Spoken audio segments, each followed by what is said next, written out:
Hello hi അസ്സലാമലൈക്കും.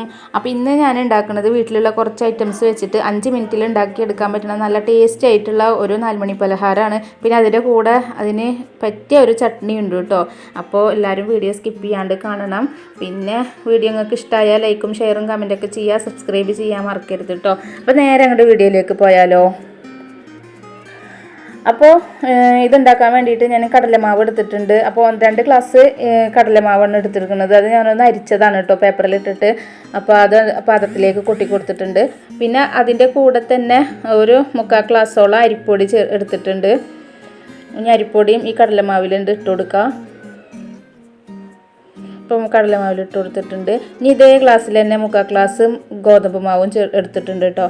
ഞാൻ ഗോതമ്പ് മാവ് നമുക്ക് ഇതിൽ കൂടെ ഇട്ട് കൊടുത്തിട്ട് ഇനി ഇതിലേക്ക് ആവശ്യത്തിനുള്ള മുളക് പൊടിയും പിന്നെ പാകത്തിനുള്ള ഉപ്പും പിന്നെ 1 ടീസ്പൂണ് പെരുംജീരകത്തിൻ്റെ പൊടിയും പിന്നെ 1 ടീസ്പൂണ് നമ്മളെ ചിക്കൻ മസാല ഉണ്ടല്ലോ അതും കൂടി ഇട്ട് കൊടുക്കുക. ഇട്ട് കൊടുത്തതിന് ശേഷം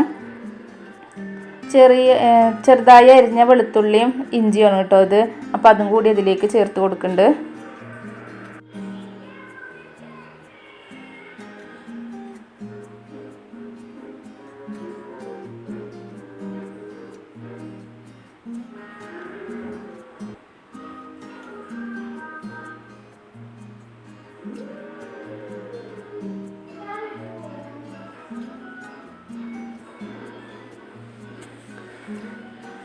ഇഞ്ചി വെളുത്തുള്ളിയും ചെറുതായി അരിഞ്ഞതും അതിലേക്ക് ഇട്ട് കൊടുത്തതിൻ്റെ ശേഷം അതുപോലെ 2 വലിയ സബോളയും ഒരു 2 പച്ചമുളകാണ് കേട്ടോ. അപ്പോൾ അതും കൂടി ഇതുപോലെ ചെറുതായി അരിഞ്ഞിട്ട് അതിലേക്ക് ഇട്ട് കൊടുത്തിട്ട് നമ്മൾ കുറച്ച് മല്ലിയില ഇട്ട് കൊടുക്കുന്നുണ്ട്. ഒരു പിടി മല്ലിയിലയാണ് കേട്ടോ അത്. അപ്പോൾ അതും കൂടി ഇട്ട് കൊടുത്തിട്ട് നന്നായി ഒന്ന് നമുക്ക് കുഴച്ചെടുക്കാം. കുഴച്ചെടുത്തതിന് ശേഷം ആവശ്യത്തിനുള്ള വെള്ളം ഒഴിച്ചിട്ട് ഒന്ന് നന്നായിട്ടൊന്ന് കുഴച്ച് തന്നെ എടുക്കുക.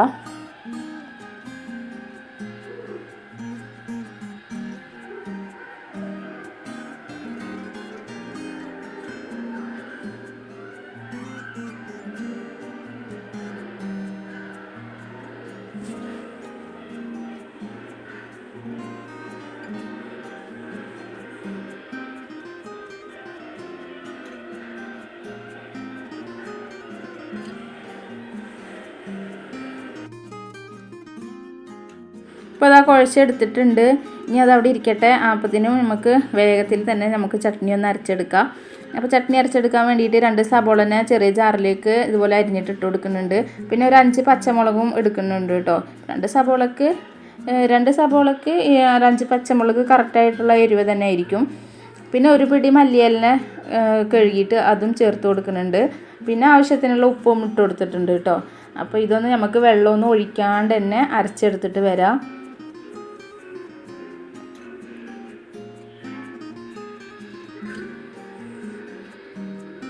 അപ്പോൾ ചമ്മന്തി അവിടെ അരച്ചെടുത്ത് വന്നിട്ടുണ്ട്. ഇനി ഒരു ചീനച്ചട്ടി അടുപ്പത്ത് വെച്ചിട്ട് ഓയിൽ ഒഴിച്ച് കൊടുക്കുന്നുണ്ട്.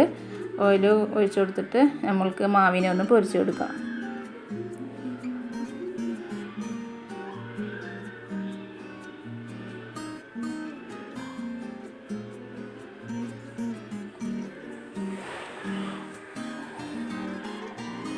ഇതുപോലെ ചെറിയ ഇതായിട്ട് നമ്മൾ ഇട്ട് കൊടുക്കാം കേട്ടോ. ഇട്ട് കൊടുത്തിട്ട് അതാണ്ട് ചൂടായി വരുമ്പോൾ നമുക്ക് മറിച്ചിട്ട് കൊടുത്തിട്ട് തിരിച്ചും മറിച്ചൊക്കെ ഇട്ടിട്ട് നമുക്കിതിനെ പൊരിച്ച് കോരിയെടുക്കാം. അപ്പോൾ നമ്മളെ ചട്നിയും ഇവിടെ റെഡി ആയിട്ടുണ്ട്. നമ്മളെ പൊക്കവടയും റെഡി ആയിട്ടുണ്ട്. അപ്പോൾ ഈ പൊക്കവട ഈ ചട്നിയിൽ കൂട്ടി കഴിക്കാൻ നല്ല ടേസ്റ്റ് ഉണ്ടാവും കേട്ടോ. അപ്പോൾ എല്ലാവരും ഒന്ന് ട്രൈ ചെയ്ത് നോക്കാം. അപ്പോൾ ലൈക്കും ഷെയറും കമൻറ്റൊക്കെ ചെയ്യുക. അപ്പോൾ അടുത്ത വീഡിയോ ആയിട്ട് വരുന്നത് വരേക്കും എല്ലാവരോടും അസ്സലാമു അലൈക്കും.